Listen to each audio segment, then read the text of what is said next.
Okay, uh-oh might be the theme word of this episode.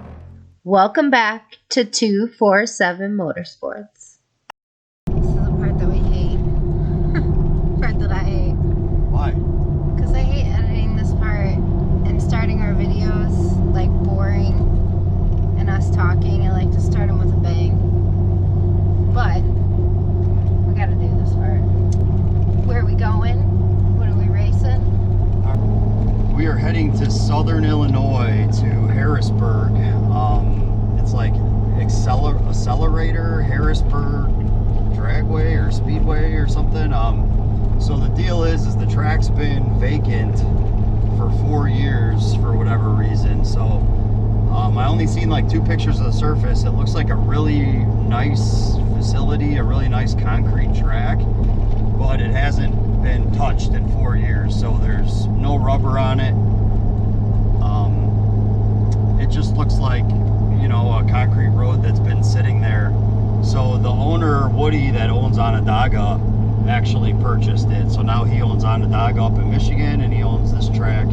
Do you foresee this being similar to Litchfield, the Decker Boys Raceway? No, because that was a brand new concrete surface, and it was polished, literally polished. Okay. So this was a racetrack before, so there's no way it's a polished surface still. So it's not going to be nearly as sketchy as that place was. So this should be kind of like going to a bare concrete road somewhere out in the farms, you know, in the sticks, I would think, would be my guess to what this is going to be like, or a lot like Benton, Missouri. That's what I'm going to guess. That place was actually abandoned for 10 years, and this looks like a much newer, smoother concrete surface than that was. We got both cars in the trailer, and as per usual, we don't really know what we're getting ourselves into, so we ended up squeaking out last week, as you guys saw, so that was a decent weekend. All right, so we just made a pit stop to get the surprise little man with his new dirt bike. I told him if he's, well, I gave him an option. I told him there was a lot of stuff I had to get done this week in the garage, and if he helped and I didn't hear any complaints or anything out of him, that it'd probably be a good decision for him. That's all I said. So he busted his ass and helped me all week, and I'm not saying that he just gets a dirt bike for helping out for a few nights in the garage. It's going to continue, but he really wanted this bike. He got to ride it. You guys probably seen it in one of our videos at MKE. One of our friends had it there, and he wouldn't get off it, so we ended up working out a deal and finally getting the bike for him. You're gonna roll it and not carry it? Yeah. These are not race car responsibility. Yeah, you know. And I had to load both the cars, by the way. So remember how yesterday I said it would be your decision if you helped me or not Yeah. do stuff? Mm-hmm. Did you help? Did you help do stuff? Yeah. Yeah. I'm sure.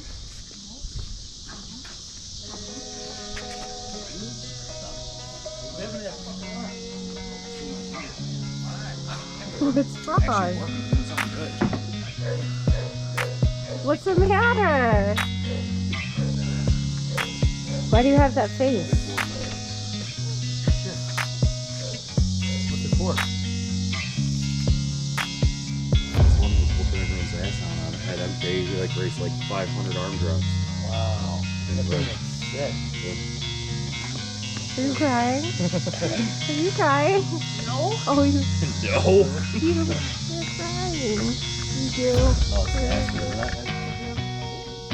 What are you waiting for, kid? Kick that thing over and start ripping.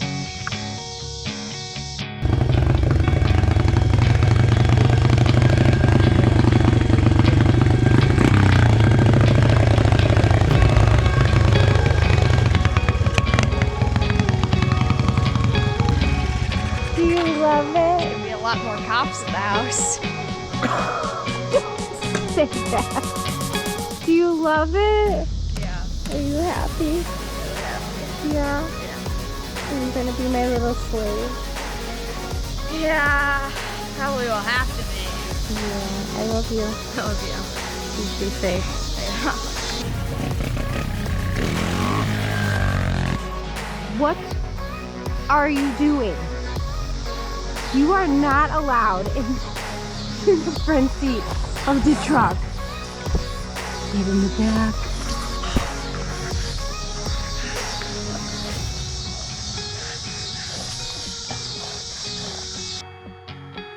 Well, off we go again for another 6-hour trek. Only this time, we don't even get to leave the state of Illinois. We're off to Accelaquarter Dragway in Harrisburg, Illinois.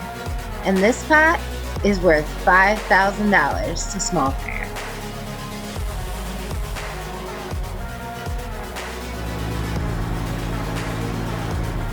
And why wouldn't it be 150 degrees out? So hot, my GoPro is fogging.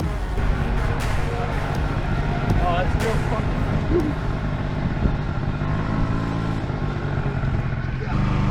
Sweating already. Oh, good morning. Hi.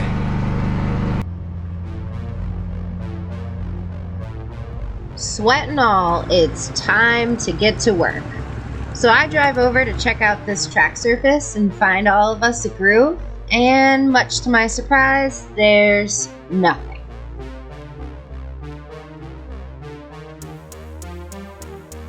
It may not be polished, but it definitely does remind me of Litchfield, Decker Boys Raceway in Kentucky. Maybe not as sketchy, but we're gonna have to turn our cars way down to get down this surface. And look who decided to finally show up. Schoolboy in the house.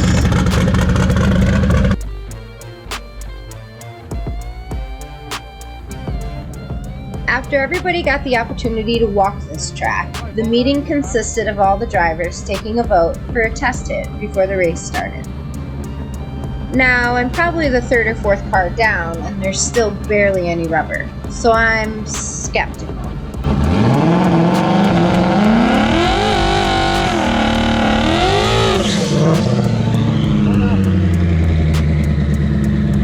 Just a little heat for y'all.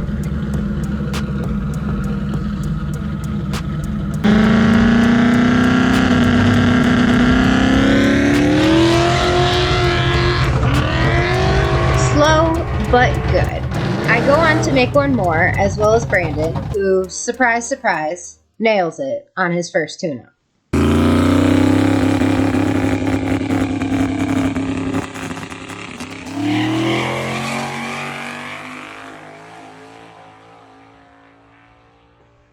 I think we all feel borderline comfortable with our test hits, and now it's time for driver's meeting in round 1. Real quick thank you to Woody, who bought this beautiful facility, and it has that passion to try and bring drag racing back to these old outlaw tracks.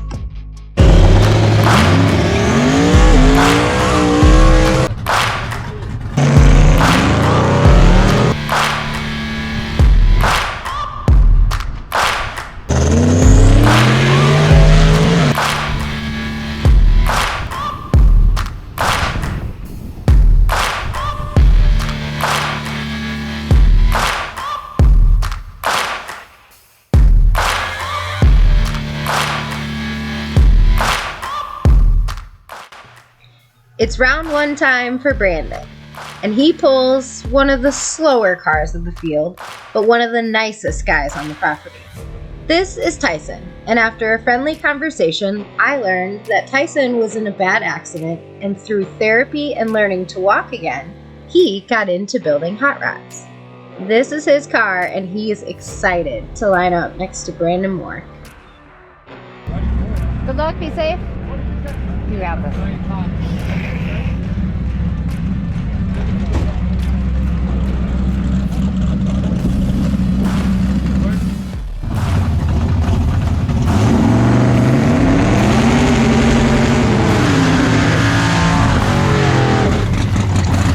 Here's what I was talking about earlier.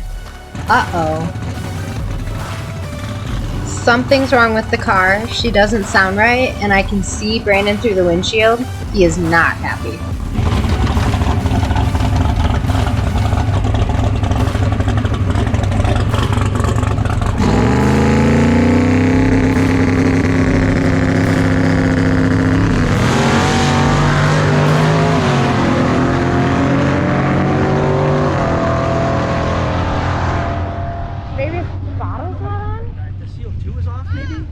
even with some serious technical difficulties, it was a close race until Brandon let off because he didn't want to blow the car up. But you know it's serious when he doesn't stop for the knuckles at the end.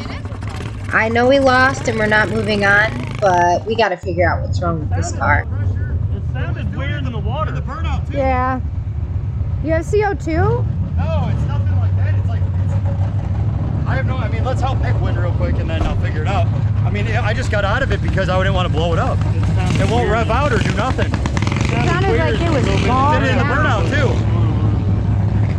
That's weird. All the EGTs are hot. I looked at. It sounds like it went on half the motor.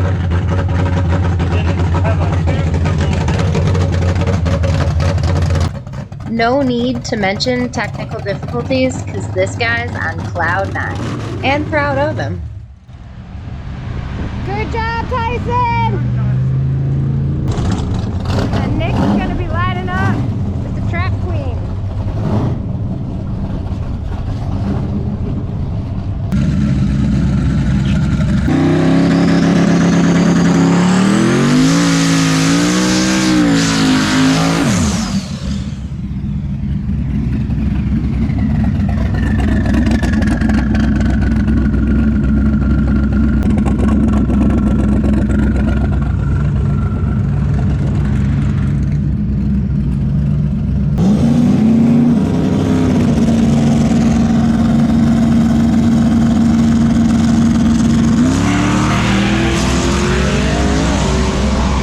Uh-oh.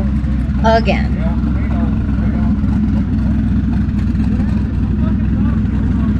The throttle cable broke.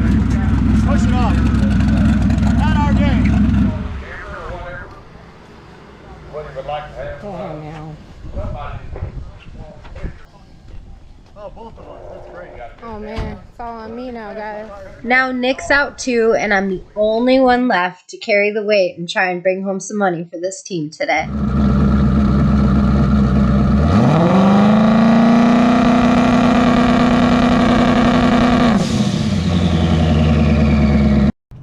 Are you greasing my snails, baby? Greasing up your snail.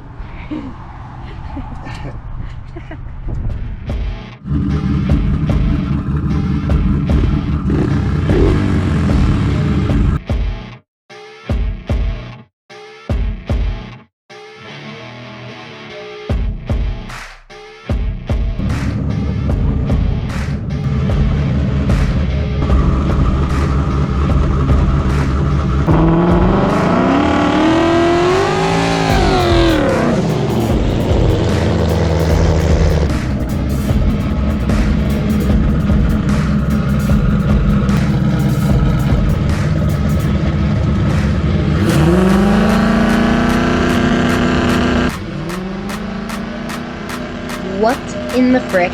Why is my light red? F it, I'm going anyways.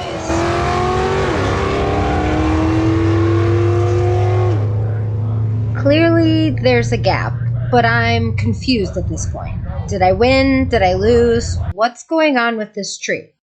So me and Mr. Green Car make our way up to the tower to try and understand why there's a red light while still staging. I understand that my car rolled out of the second beam, but without a second to correct it and hit the button to get back in, I was given no time. This was deemed as a tree malfunction, and we're going to rerun this race.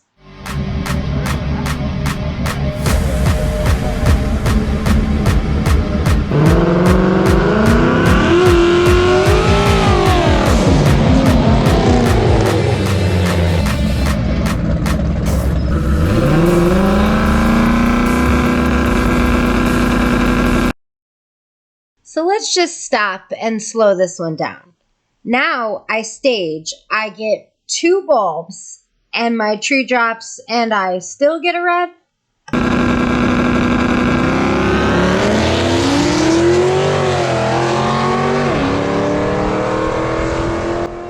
So we both red lit on this race. Him from leaving the line early, and me from apparently a staging rock on the tree that their beams just aren't picking up. So I'm out because my red light lit first. Uh-oh, again.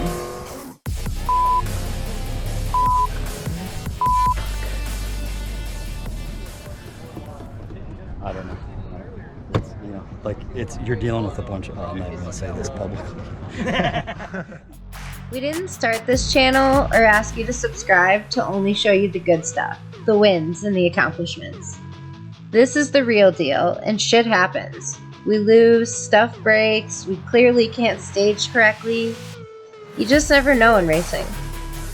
So now we get to make the 6-hour drive home, brainstorming possibly what could be wrong with Brandon's car and where we're both gonna kick ass next weekend.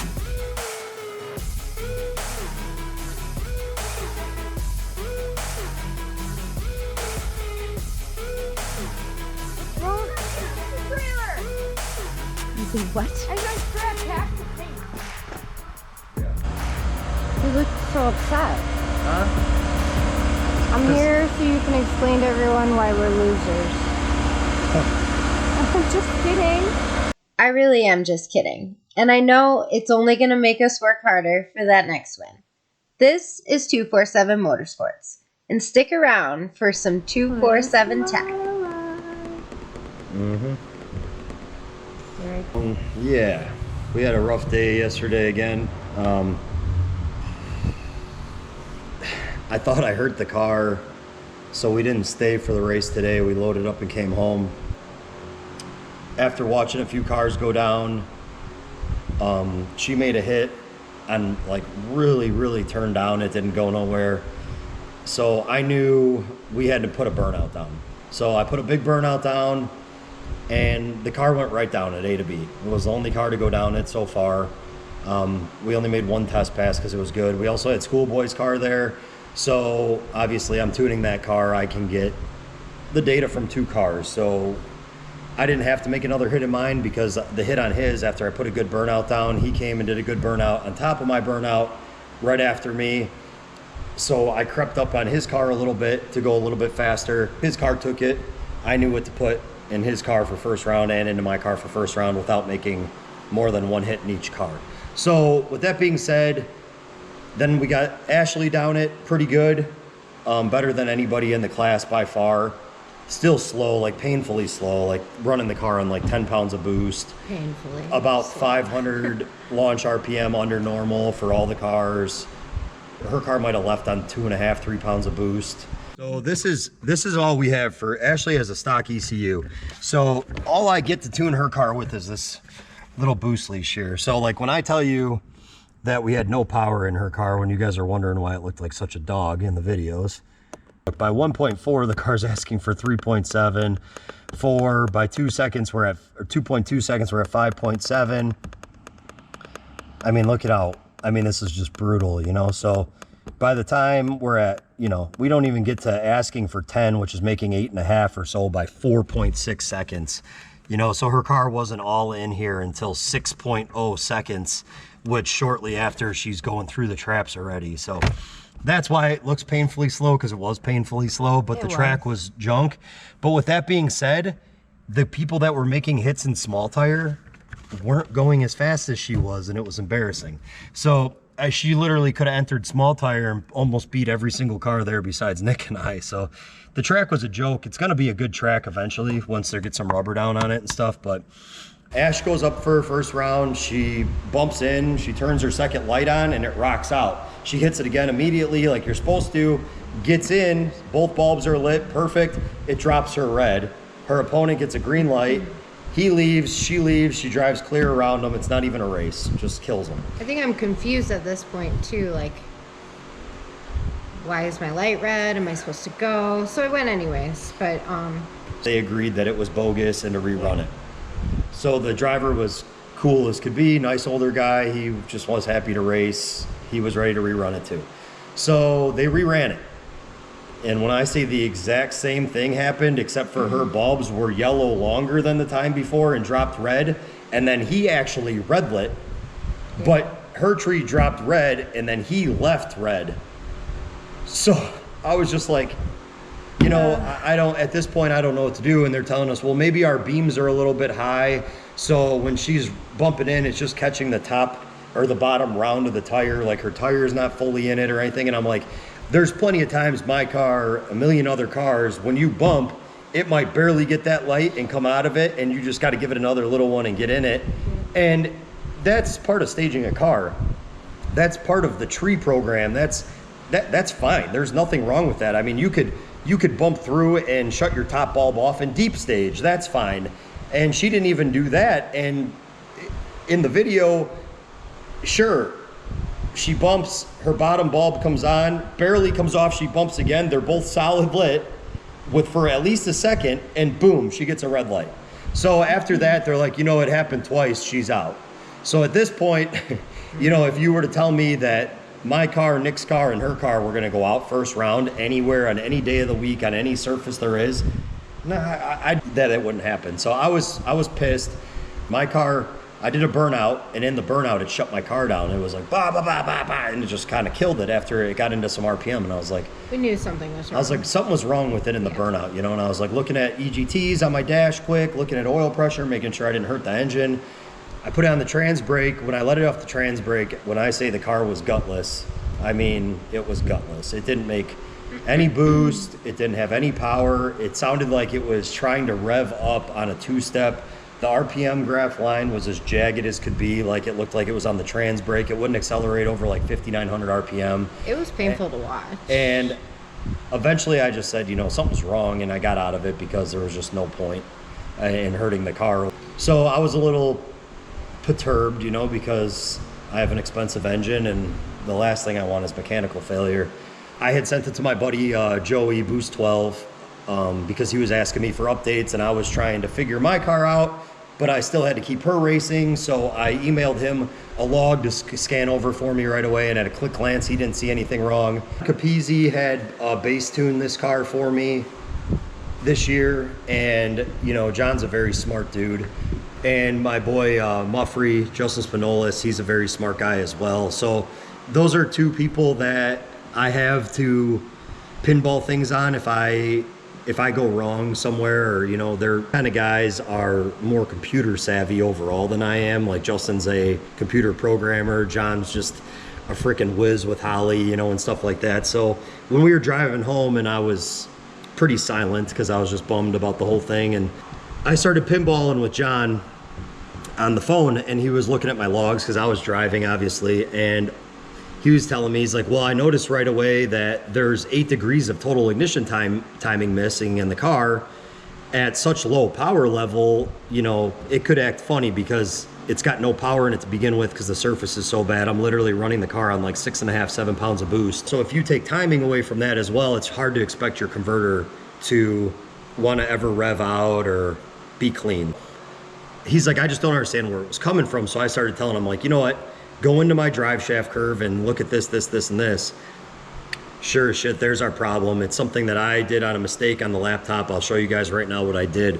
So if you are in Holly and you are using the Holly, it's a $500 add-on for the Holly. So what you do is you get this drive shaft data, right? So it's a curve.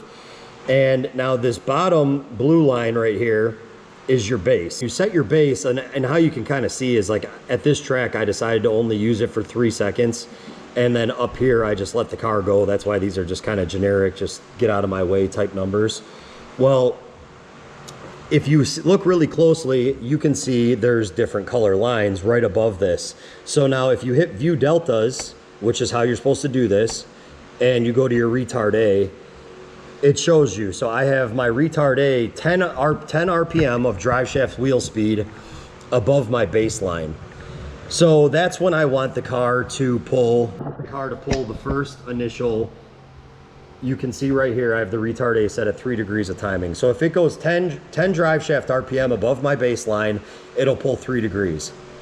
If I go to whatever I set it at, it'll pull 6 degrees, right? So my retard B, as you can see right here, is set 80 RPM above my drive shaft line. And then this red line is your rev cut, where it'll start pulling cylinders out of it, which I have set at 200 RPM just till 2 seconds.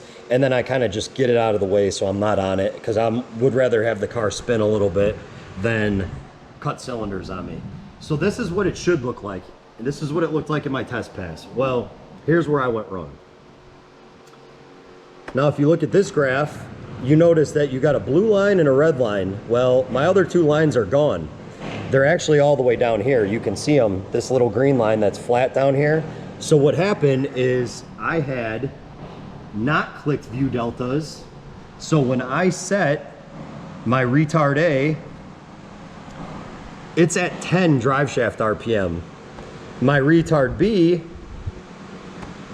is at 100 drive shaft RPM. So you can see it all along down here on the bottom. So what that means is that during my burnout, as soon as I did a burnout, it's trying to turn traction control on, so low that it killed the car and it got into everything else. So that's why it did it in the burnout. Then on my pass, if you come over here and look, because this track was so slow, I'm literally pulling 5 degrees at the hit, 7 degrees for 0.4, 6 degrees, 5, 4, 3, 2, 1, back in at 1.8. So now you got to take these numbers that I have pulled out of the car and add 8 degrees of timing out of it. So I'm pulling right here 15 degrees, 14 degrees, 13 degrees, all while this car has no boost in it. So this is how pathetic the boost ramp is in this car to do this. You know, I'm leaving on 3-4 pounds, asking it to make 5. I'm making 7 pounds by 3 seconds in the run and up top that. So now the deal is that, well, yeah, the car sounded like shit. It had no power in it. It had no timing in it. It was pulling 2 to 3 holes the whole run. So this is just another instance of, you can have all the cool tools, you can have this stuff, but I was a better racer when I didn't have any of it. Because if you think, oh man, I got to turn Ashley's car up, and then I got to check Schoolboy's car, and then I hurry up and do my laptop, well, I didn't click view deltas, and by not clicking view deltas, we didn't win. So and I thought my car was hurt is how bad it sounded. So over something so silly of having, of having, You did it again, Brittany! Of having literally just missing a frickin' button, you know, like all I had to do was click this button, and then you could see, and then I would go to here, and then you see how these numbers are all cattywampus here. Well, what they should look like is they should be like this, and then watch this line. Boom, that line comes up to there instead of being down there, and then it would have followed my drive shaft curve. So if I would have done that for retard A, and then for retard B, set it to the 80 I had it at, now watch the other line pop up. Now they're both above. Now we make a perfectly clean pass. We go faster than we did in our test hit. We easily win the race, the round, and we would have had no problem going on for the whole thing. So, I don't know. Some of you guys say you like the technical side of things. Sometimes the technical side of things can get the best of you. One click of a button, we came home thinking we had a broken car, didn't stay to race tomorrow, and I was, you know, like dreading my week of pulling the car back apart, thinking I might have had broken rockers or valve springs broken or tulip valves or, you know, who knows, but it was a click of a button. So the positive outlook is I just maintenance the whole car. It's good to go. I don't have to do anything else. The negative outlook of it is by not using my brain. You know, this is like the 4th race I've allowed this traction control in 4 different ways now to cost me money. So, yeah, I mean, it's obviously something that happened to me now, so I'll never let it happen again, right? You know, I just figured I'd give you guys a brief overrun of like how I manage both cars, why I'm a dumbass, what I did wrong. So We've accomplished a lot, and we've won a lot. 247 Motorsports is one hell of a team. All we can say here is that Accelaquarter Raceway, we came, we saw, and we may not have conquered, but we definitely tried. Thanks for watching 247 Motorsports. Like, subscribe, and share. And stay tuned, because the entire rest of this year is completely booked. And we're out to win.